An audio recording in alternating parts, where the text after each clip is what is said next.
quand une fille reste vierge jusqu'à un certain âge, et les autres pensent qu'il y a quelque chose qui ne va pas chez elle, on se moque d'elle à la limite quand on sait. Et si bien que c'est devenu même comme si c'est normal pour les jeunes d'avoir des relations sexuelles avant le mariage. Parce que cette notion de péché n'est même pas comprise. Pour eux, il ne s'agit pas d'un péché, il s'agit de se faire plaisir et puis ils ne voient pas de mal à cela. Et il y en a même qui disent que quand vous êtes fiancé déjà ou quand tu as une amie, si c'est une amie fixe, il n'y a pas de problème puisque c'est une seule. Donc je ne sais pas, qu'est-ce que vous pouvez dire à ce niveau?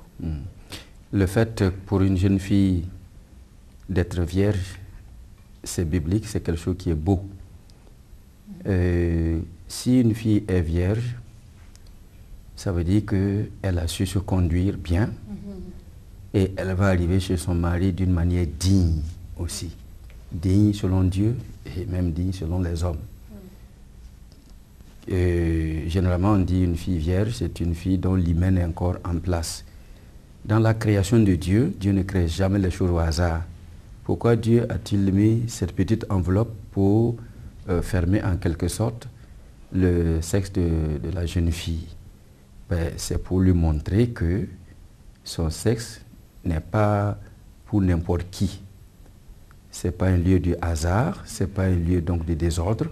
C'est pour donc donner à la jeune fille que seulement cette porte ne doit être ouverte que par le mariage.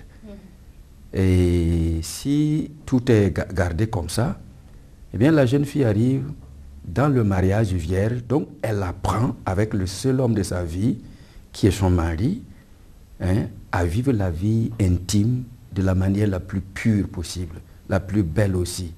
Je rencontre beaucoup de femmes qui me disent « Ah, quand je suis avec mon mari, je pense à tel autre avec qui elle a eu justement des rapports avant le mariage. » Bon, et puis ça perturbe fondamentalement la femme, parce que la femme est un être extrêmement sensible, Dieu l'a créé ainsi, et quand elle se donne à un homme, elle se donne entièrement. Et il faut la préparer justement à ce genre de don pendant qu'elle est jeune fille.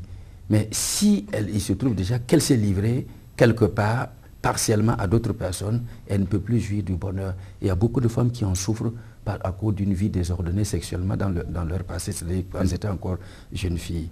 Il y a aussi le fait que les gens disent « oui, c'est dépassé, c'est ceci, c'est ceci ». Ceux qui disent ça, ils sont moralement dépassés. C'est-à-dire qu'ils ne sont plus bien. Les jeunes veulent rencontrer des filles qui sont vierges, tout en ayant des fois mené des vies désordonnées. Est-ce que ça les concerne quand même de mener une vie pure et bien réservée?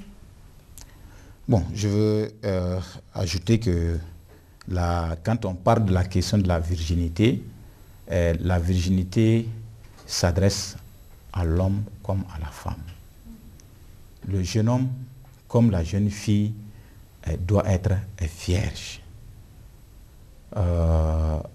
C'est parfois dommage, quand on pense à la virginité, on pense seulement à la virginité de la femme, de la jeune fille, et ainsi des jeunes gens désirent se marier à des jeunes garçons, et en fait des jeunes filles vierges, alors qu'eux-mêmes sont des coureurs de jupons.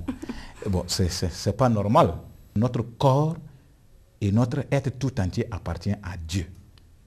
Et c'est pourquoi nous nous préservons purs et chastes pour Dieu.